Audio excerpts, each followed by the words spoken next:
AP రాజకీయాల్లో కొన్ని రోజులుగా చర్చనీయాంశమవుతున్న పేరు కేశినేని నాని. 2014-2019 లోక్సభ ఎన్నికల్లో విజయవాడ ఎంపీగా గెలిచిన కేశినేని నాని ఇటీవలే టీడీపీకి రాజీనామా చేశారు. ఆయనతో పాటు ఆయన కుమార్తె విజయవాడ కార్పొరేటర్ శ్వేత కూడా పార్టీకి రాజీనామా చేశారు. అనంతరం కేశినేని నాని ఏపీ సీఎం జగన్తో భేటీ కావడం, త్వరలోనే వైసీపీలో చేరతానని చెప్పడం రాష్ట్ర రాజకీయాల్లో చర్చనీయాంశమైంది. ఈ నేపథ్యంలో కేశినేని నాని నేపథ్యమేంటి? ఆయన తమ్ముడు కేశినేని చిన్నితో వివాదమేంటి? కేశినేని ట్రావెల్స్ ఎందుకు మూసేశారు? ఫ్యామిలీ బ్యాక్గ్రౌండ్ ఏంటి? ఆస్తులెన్ని? అనే అంశాలను తెలుసుకుందాం. కేశినేని నాని ఫ్యామిలీ లైఫ్, వ్యాపారాలు, ఆస్తుల విషయానికి వస్తే కేశినేని నాని 1966 జనవరి 22న విజయవాడలో పుట్టారు. తల్లిదండ్రులు కేశినేని రామస్వామి, కేశినేని ప్రసూనాంబ. ఇంట్లో పెద్ద కుమారుడు కేశినేని నాని పూర్తి పేరు కేశినేని శ్రీనివాస్. చిన్న కుమారుడు కేశినేని చిన్ని పూర్తి పేరు కేశినేని శివనాథ్. వీరికి ఒక సిస్టర్ ఉన్నారు. ఆమె కోదాడలో విద్యా సంస్థలను నిర్వహిస్తున్నారు. కేశినేని నానికి 7 ఏళ్ల వయసులోనే తండ్రి కేశినేని రామస్వామి గారు అనారోగ్యం కారణంగా చనిపోయారు. దీంతో తాత కేశినేని వెంకయ్య గారి వద్ద పెరిగారు. ఇక ప్రసూనాంబ తండ్రి గారి పేరు విశ్వేశ్వరరావు. వెంకయ్య గారు, విశ్వేశ్వరరావు గారు ఇద్దరు ఫ్రీడమ్ ఫైటర్సే.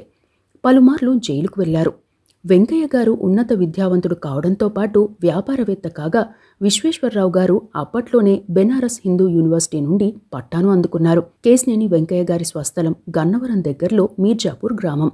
1922లో విజయవాడ కేంద్రంగా ట్రాన్స్పోర్ట్, ట్రావెల్ సర్వీసులను ప్రారంభించారు.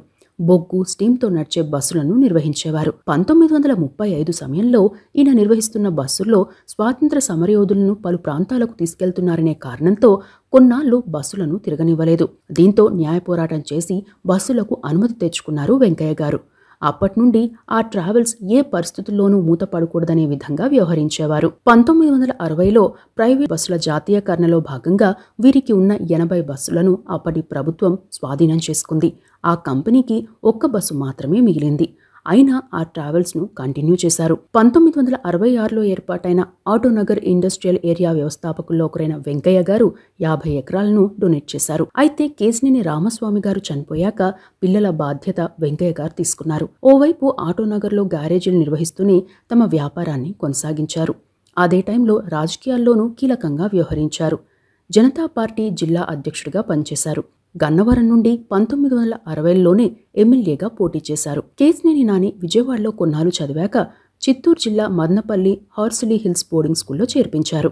ఇంటర్ విజయవాడ లయోలా కాలేజీలో డిస్కంటిన్యూ చేసి తమ కుటుంబ వ్యాపారంలోకి వచ్చారు. అదే టైంలో ఆటోమొబైల్ ఇండస్ట్రీకి నష్టాలు రావడంతో వీరికి కూడా నష్టాలే వచ్చాయి. అయితే 1980ల టైంలో ఏపీఎస్ఆర్టీసీ హైర్ బస్సుల ద్వారా సేవలను విస్తరించింది. దీంతో హైర్ బస్సులను ఆర్టీసీకి ఇచ్చింది కేశినేని ట్రావెల్స్. అలా 5 బస్సులతో స్టార్ట్ చేశారు. ఆ తరువాత ప్రభుత్వాలు నిబంధనలు సడలించడంతో ట్రావెల్స్ వ్యాపారాన్ని విస్తరించారు. 2014 నాటికి 350 బస్సులకు పెంచారు. సౌత్ ఇండియాలో ఫస్ట్ ప్రైవేట్ బిజినెస్ ట్రావెల్స్ ఆపరేటర్గా నిలిచింది కేశినేని ట్రావెల్స్. కేశినేని నాని తమ్ముడు చిన్ని బీటెక్ చదివి ఉద్యోగంలో చేరిన కుటుంబ వ్యాపార నిర్వహణ కోసం ట్రావెల్స్లోకి వచ్చారు. ఉమ్మడిగా వ్యాపారం నిర్వహించారు. అయితే వ్యాపార నిర్వహణలో అభిప్రాయాలు కుదరకపోవడంతో అన్న నుండి విడిపోయి బయటకు వచ్చేశారు. హైదరాబాద్లో అపోలో లాజిస్టిక్స్, మోడల్ లాజిస్టిక్స్ పేరుతో కార్గో వ్యాపారం చేశారు. 2006లో రియల్ ఎస్టేట్ వ్యాపారాన్ని మొదలుపెట్టారు. నష్టాలు రావడంతో వ్యాపారాన్ని క్లోజ్ చేశారు. ఆ తర్వాత కన్స్ట్రక్షన్ వ్యాపారాన్ని మొదలుపెట్టారు. అప్పటి నుండి కేవలం కుటుంబ కార్యక్రమాలకు మాత్రమే వీరు కలుసుకునేవారు. కేశినేని ట్రస్ట్ పేరుతో సేవా కార్యక్రమాలు కొనసాగించేవారు. ఇక 2018లో కేశినేని నాని తమ కేశినేని ట్రావెల్స్ని తెలుగు రాష్ట్రాల్లో మూసివేస్తున్నట్లు ప్రకటించారు. కొన్ని ట్రావెల్స్ నిబంధనలకు విరుద్ధంగా అరుణాచల్ ప్రదేశ్, నాగాలాండ్ తదితర రాష్ట్రాల నుండి స్లీపర్ బస్సులను తీసుకొచ్చి ఇక్కడ నడపడంపై అభ్యంతరాన్ని వ్యక్తం చేశారు. ఆరెంజ్ ట్రావెల్స్ పైన పలు ఆరోపణలు చేశారు. ఇన్సూరెన్స్లు కట్టకుండా కొందరు బస్ ఆపరేటర్లు సర్వీసులు అందిస్తున్నా కనీసం పట్టించుకోవడం లేదని ఆరోపించారు. ఆ తర్వాత కొన్ని రోజులకు విజయవాడలో రవాణా శాఖ కమిషనర్తో వాగ్వాదం కూడా జరిగింది. ఆ టైంలో కేశినేని నాని స్పందిస్తూ తాను రూల్స్ ప్రకారం బస్సులు నడుపుతున్నామని, రూల్స్కి విరుద్ధంగా బస్సులు నడుపుతున్న వారితో పోటీ పడలేకపోతున్నామని, కొందరు అధికారులు వారికే సపోర్ట్ చేస్తున్నారని కూడా వ్యాఖ్యానించారు. కేశినేని నాని భార్య పేరు పావని.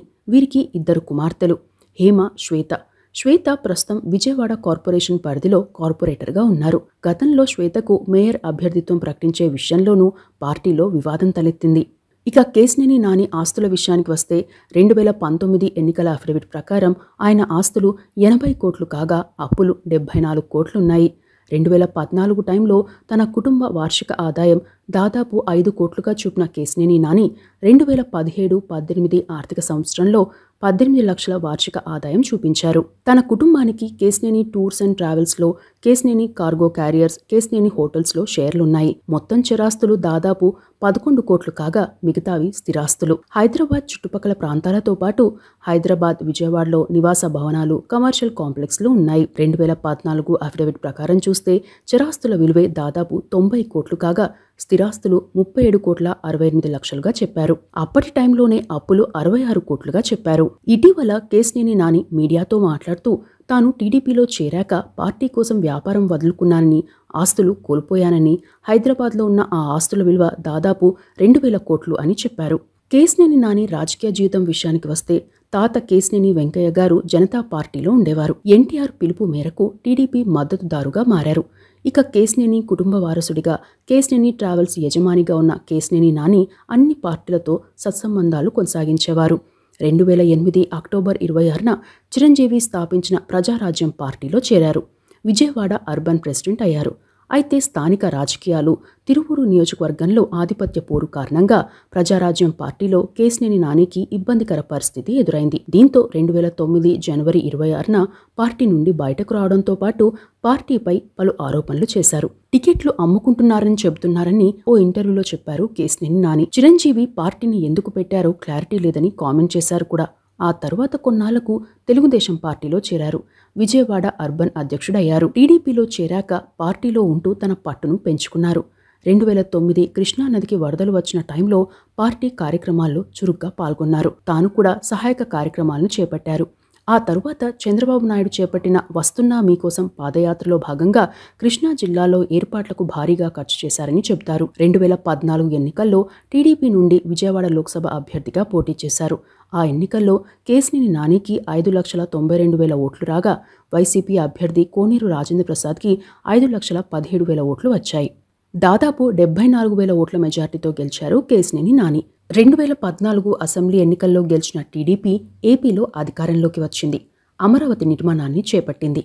ఇక కేశినేని నాని కూడా తమ సొంతంగా నియోజకవర్గంలో సహాయక కార్యక్రమాలు చేపట్టేవారు. దీంతో అప్పట్లో టాటా ట్రస్ట్ ఈ పార్లమెంట్ నియోజకవర్గంలోని రూరల్ ఏరియాల్లో 250కి పైగా గ్రామాలను దత్తత తీసుకుంటున్నట్లు ప్రకటించింది. విజయవాడలో కనకదుర్గ ఫ్లైఓవర్, బెంజ్ సర్కిల్ ఫ్లైఓవర్లు, గన్నవరం ఎయిర్పోర్ట్ విస్తరణ పనులు కేశినేని నాని హయాంలోనే పూర్తయ్యాయి. ఇక ఏపీకి ప్రత్యేక హోదాకు సంబంధించి లోక్సభలో టీడీపీ ప్రవేశపెట్టిన అవిశ్వాస తీర్మానం సమయంలో మాట్లాడుతూ మోదీపై పలు వ్యాఖ్యలు చేశారు. మోదీ యాక్టింగ్ చేస్తున్నారని కూడా విమర్శించారు. అప్పట్లో ఆ విమర్శలు సంచలనం రేపాయి. 2019 ఎన్నికల్లో టీడీపీ నుండే పోటీ చేశారు.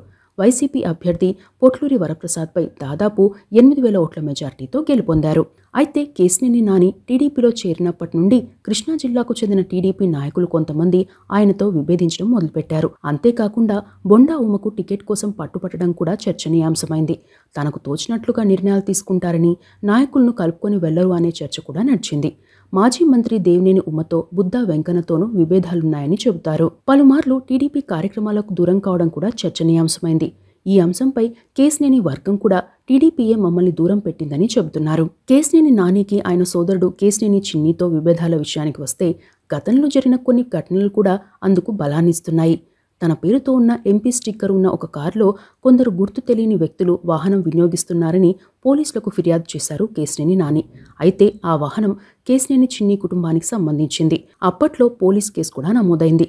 పోలీసులు ఆ వాహనాన్ని స్వాధీనం చేసుకుని తనిఖీలు నిర్వహించారు కూడా. తమ వాహనానికి ఎలాంటి స్టిక్కర్ లేదని, ఆ అవసరం తనకు లేదని, అయినా సొంత కుటుంబంలోని మహిళలపై ఫిర్యాదు చేసినందుకే తాను అన్నతో విభేదించానని చిన్ని ఓ ఇంటర్వ్యూలో చెప్పారు. తాను 1999 నుండి కేశినేని నానితో విడిపోయి బయటకు వచ్చానని, అతి తక్కువ వాటా తీసుకుని వచ్చి హైదరాబాద్లో రియల్ ఎస్టేట్ చేస్తున్నానని అన్నారు. కేశినేని ట్రావెల్స్ మూసే టైంలో తాను వద్దని కోరానని, దాదాపు 100 ఏళ్ల చరిత్ర ఉన్న కేశినేని ట్రావెల్స్ లెగసీ పోగొట్టవద్దని, అవసరమైతే తాను కొంత సమయం కేటాయిస్తానని చెప్పినా ట్రావెల్స్ని మూసివేశారని చిన్ని అన్నారు. ఆ తర్వాతి కాలంలో కేశినేని చిన్ని టీడీపీలో యాక్టివ్ అయ్యారు.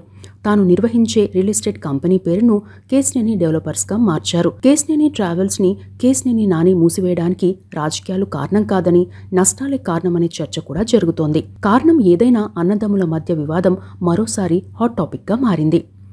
మరికొన్ని విషయాలకు వస్తే, గతంలో ఏపీలో సంచలనం రేపిన కాల్ మనీ రాకెట్ కుంభకోణం వ్యవహారాన్ని కేశినేని నాని కార్యాలయం బయటపెట్టింది. కేశినేని కార్యాలయంలోని గ్రీవెన్స్ సెల్కు వచ్చిన ఓ మహిళ తనను విజయవాడలోని కొందరు వడ్డీ వ్యాపారులు డబ్బు తిరిగి చెల్లించడంలో జాప్యం జరిగినందుకు లైంగికంగా వేధిస్తున్నారని ఫిర్యాదు చేసింది. దీంతో ఆ విషయాన్ని కేశినేని నాని కార్యాలయం నగర పోలీస్ కమిషనర్ దృష్టికి తీసుకెళ్లింది. పోలీసులు విచారణ జరపడంతో కాల్ మనీ వ్యవహారం బయటకు వచ్చింది. రాష్ట్ర వ్యాప్తంగా ఆ విషయం సంచలనాన్ని సృష్టించింది.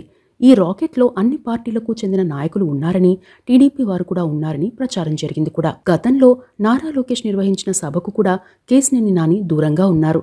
అంతకుముందు ఓ కార్యక్రమంలో చంద్రబాబుకు బొకే ఇవ్వడానికి కూడా కేశినేని నాని నిరాకరించిన వీడియో బయటకు వచ్చింది. ఇటీవల తిరువూరు సభ విషయంలో పార్టీ తనను జోక్యం చేసుకోవద్దని చెప్పిందని, తన అవసరం పార్టీకి లేనప్పుడు తాను పార్టీలో ఉండడం కరెక్ట్ కాదని ప్రకటించారు కేశినేని నాని. ఇవి కేశినేని నానికి సంబంధించిన అంశాలు.